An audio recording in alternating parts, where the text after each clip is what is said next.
मध्ये आपलं सर्वांचं स्वागत आहे। तर या व्हिडिओमध्ये आपण डिस्कस करणार आहोत एम्स काउन्सिलिंग बद्दल इन्फॉर्मेशन। जर पाहिलं असता ज्याही विद्यार्थ्याची सध्याच्या परिस्थितीला 12वी एक्झाम पास आउट झाले आहेत, ते विद्यार्थी स्टेट बोर्ड असू द्या, सीबीएसई असू द्या किंवा या ठिकाणी एनी अदर कुठलाही बोर्ड असू द्या, त्या विद्यार्थी जर आपल्याला पुढील प्रवेश प्रक्रिया म्हणजे जी की आपली एमसीसी काउन्सिलिंग आहे, स्टेट ऑफ महाराष्ट्र काउन्सिलिंग आहे अथवा अजून आयुष काउन्सिलिंग आहे, या वेगवेगळ्या काउन्सिलिंग प्रवेश प्रक्रियेसाठी पुढील प्रक्रियेसाठी भाग घेणार असतील तर त्या अगोदर या व्हिडिओची तुम्हाला मी एक माहिती देणार आहे किंवा एक लक्षात घ्या, सर्वात महत्त्वाचं व्हिडिओ आज पोस्ट करायचं एक महत्त्वाचं एक रिझन आहे। काय रिझन आहे याच्यामध्ये की कुठलाही विद्यार्थी ज्यावेळेस आपण पीसीबी ग्रुप सिलेक्ट करतो, त्यानंतर ज्यावेळेस आपण नीट एक्झामची तयारी करत असतो, तर प्रत्येकाचं एक स्वप्न असतं की किंवा त्या विद्यार्थ्याच्या आईवडिलाचं स्वप्न असतं की माझा मुलगा अथवा मुलगी हे आपल्या भारतातली सर्वात टॉप मोस्ट इन्स्टिट्यूटमध्ये या ठिकाणी शिक्षण घ्यावं। त्या अनुषंगाने प्रत्येक पालक विद्यार्थी आपल्या गावातून लातूरमध्ये येतो, नांदेडला येतो, पुण्याला जातो, त्या ठिकाणी वेगवेगळ्या कोचिंगला जॉईन करतो, तिथे या ठिकाणी नीटचं प्रिपरेशन करत असतो आणि ते प्रिपरेशन करत असताना स्वप्न एकच असतं की मला भारतातील टॉप मोस्ट मेडिकल कॉलेज या टॉप मोस्ट कॉलेजमध्ये या ठिकाणी शिक्षण घेता यावं। त्यासाठीच ते बरेच विद्यार्थी आणि पालक बऱ्याच गोष्टीचा त्याग करून या ठिकाणी शिक्षणासाठी येत असतात। त्या अनुषंगाने विद्यार्थी आणि पालकांना याही गोष्टी क्लिअर असणं गरजेचं आहे की जर आपण या ठिकाणी मोठे इन्स्टिट्यूटचे जसं स्वप्न पाहतो, तर ते स्वप्न पूर्ण करण्यासाठी आपल्याला बेसिक काय क्रायटेरिया असू शकतात किंवा या प्रोसेसमध्ये जात असताना किंवा सहभाग घेत असताना आपल्याला कशा प्रकारे घेता येईल याबद्दल आपण माहिती असणं सुद्धा आवश्यक आहे। तर आपल्या चॅनलवरती जेही आपली पूर्ण एम्स पासनं बीएससी नर्सिंग, एम्स पासनं फिजिओथेरपी या सर्व आफ्टर नीट जेवढेही या ठिकाणी मेडिकल कोर्सेस आहेत, म्हणजे नीट दिल्यानंतर आपल्याला कुठले कुठले मेडिकल कोर्स करता येतात, या सर्व मेडिकल कोर्सची आपण या ठिकाणी इन डिटेल इन्फॉर्मेशन विद्यार्थी, पालक आणि आपल्याला जसं समजेल या भाषेमध्ये, म्हणजे जशी आपली मराठी भाषा आहे, माझी जशी तुटकी फुटकी मराठी भाषा, त्यामध्ये मी तुम्हाला समजावून सांगायचा प्रयत्न करणार आहे। ठीक आहे, तर या ठिकाणी बोर्डवरती बरेच काही पॉइंट मेन्शन केल्या, त्या पॉइंट पैकी आपण प्रत्येक पॉइंट इन डिटेल या ठिकाणी इन्फॉर्मेशन घेणार आहोत आणि हे इन्फॉर्मेशन जे आहे हे आपली एमसीसीची जी वेबसाईट आहे, जे ऑफिशियल इन्फॉर्मेशन ब्राउचर आहे, त्या ऑफिशियल इन्फॉर्मेशन ब्राउचर मधून घेऊन आपण देत आहोत। हे पण तुम्हाला म्हणजे एक रेफरन्स जर पाहिजे असेल या इन्फॉर्मेशनचा तर आपली एमसीसी काउन्सिलिंग वरती आपण घेऊ शकता। पहिल्यांदा आपण या लक्षात घ्या एमसीसी साठी इलिजिबिलिटी क्रायटेरिया काय आहे। एमसीसी साठी इलिजिबिलिटी क्रायटेरिया, कारण जर आपण कुठलीही प्रवेश प्रक्रिया या ठिकाणी विचार केला असता तर प्रत्येक प्रवेश प्रक्रियेमध्ये इलिजिबिलिटी क्रायटेरिया या ठिकाणी विचार करणार। तर या ठिकाणी बेसिक आपण दोन क्रायटेरिया जे कॉमन आहेत त्याबद्दल पहिल्यांदा डिस्कस करू की जे यावर्षी पण तेच क्रायटेरिया आपल्याला राहणार आहे, पण जो या ठिकाणी चेंजिंग या ठिकाणी इलिजिबिलिटी क्रायटेरिया त्याबद्दल पण आपण या ठिकाणी माहिती घेणार आहोत। तर या ठिकाणी बेसिकली पाहिलं असता 10+2 हा तुमचा बेसिक इलिजिबिलिटी क्रायटेरिया सर्वच विद्यार्थ्यांसाठी कंपल्सरी तोच असणार आहे। त्यामध्ये नेक्स्ट आहे की त्या विद्यार्थ्याने नीट एक्झाम या ठिकाणी दिलेली पाहिजे, नीट एक्झाम दिलेली पाहिजे। नीट एक्झाम फक्त देणं हा योग्य नाहीये, नीट एक्झाम मध्ये आपला ऑल इंडिया रँक सुद्धा या ठिकाणी बऱ्यापैकी 6000च्या जवळपास आपला ऑल इंडिया रँक असेल तर आपल्याला या ठिकाणी बिग ऑपॉर्च्युनिटी असू शकते, किंवा नीट मार्क्स या ठिकाणी 650 जरी असतील तरी या ठिकाणी आपल्याला एक चांगली ऑपॉर्च्युनिटी आपण या ठिकाणी कन्सिडर करू शकतो। याच्या लेस दॅन असतील तर या ठिकाणी थोडीशी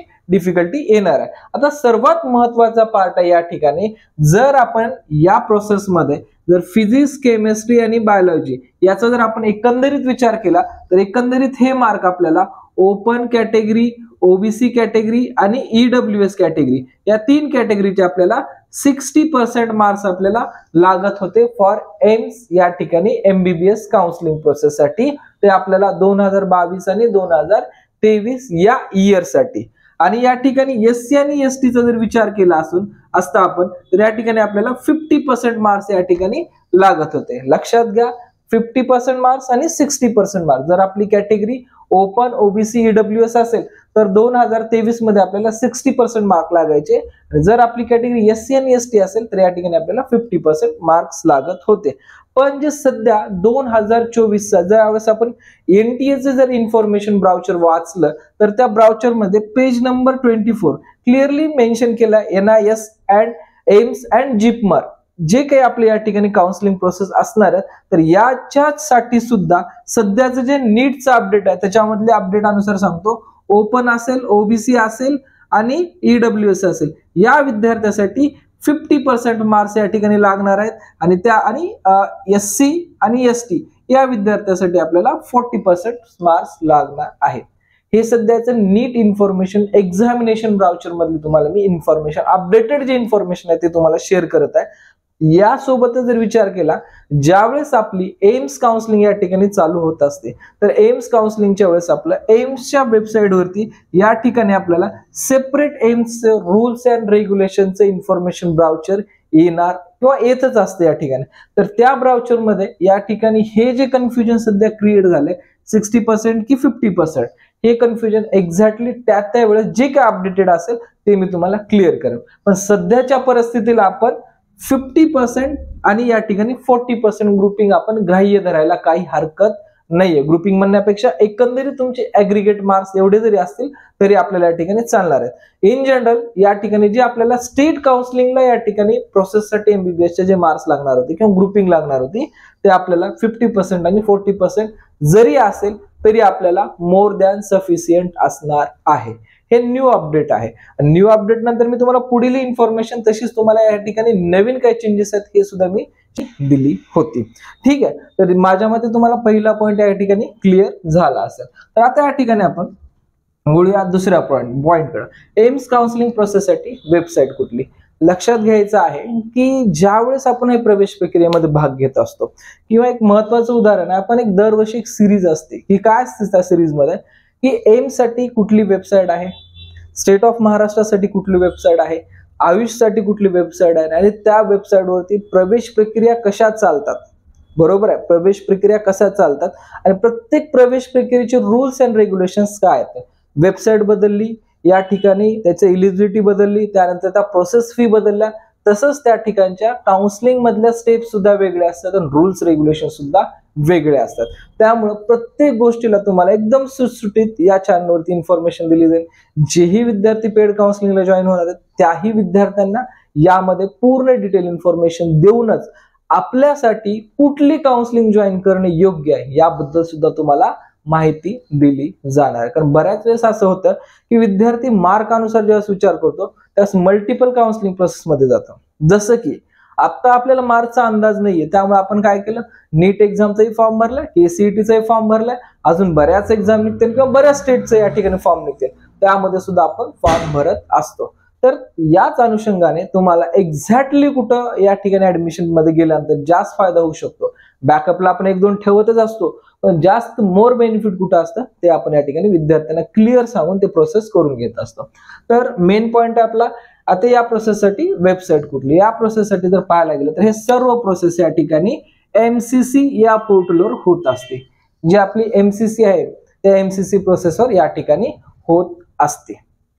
तर तुम्हाला वेबसाईटची लिंक सध्या डिस्क्रिप्शन मध्ये दिलेली आहे. आणि दुसरी गोष्ट, ज्याही विद्यार्थ्यांना आपल्या या ठिकाणी अपडेट्स बद्दल या ठिकाणी इन्फॉर्मेशन हवी असेल असे विद्यार्थी डिस्क्रिप्शन मध्ये टेलिग्राम, व्हॉट्सअप आणि अदर चॅनलच्या पण लिंक दिल्या, त्यावरती पण जाऊन या ठिकाणी जॉईन करू शकता. तर मेनली प्रोसेस आपली MCC या वेबसाईट वरती होत असते. नेक्स्ट आहे आता MCC काउन्सिलिंग प्रोसेस मध्ये ज्या कॉलेज फीस असतात त्या कॉलेज फीस किती असतात.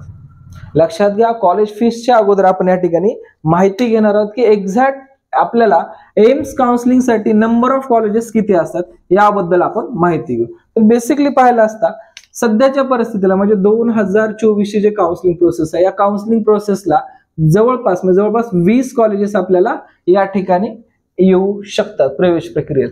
टोटल आपल्या भारतामध्ये टोटल 25 कॉलेजला अप्रुव्हल मिळालं आहे, पण सध्या 20 कॉलेजेस चालू कंडिशन मध्ये आहेत किंवा सध्या कॉलेजमध्ये म्हणजे ऑनगोईंग कॉलेजेस आपण या ठिकाणी चालू आपण इन्फॉर्मेशन घेऊ शकतो. आणि अपकमिंग साठी आपल्याला 5 कॉलेजेस आपल्याला या ठिकाणी आहेत.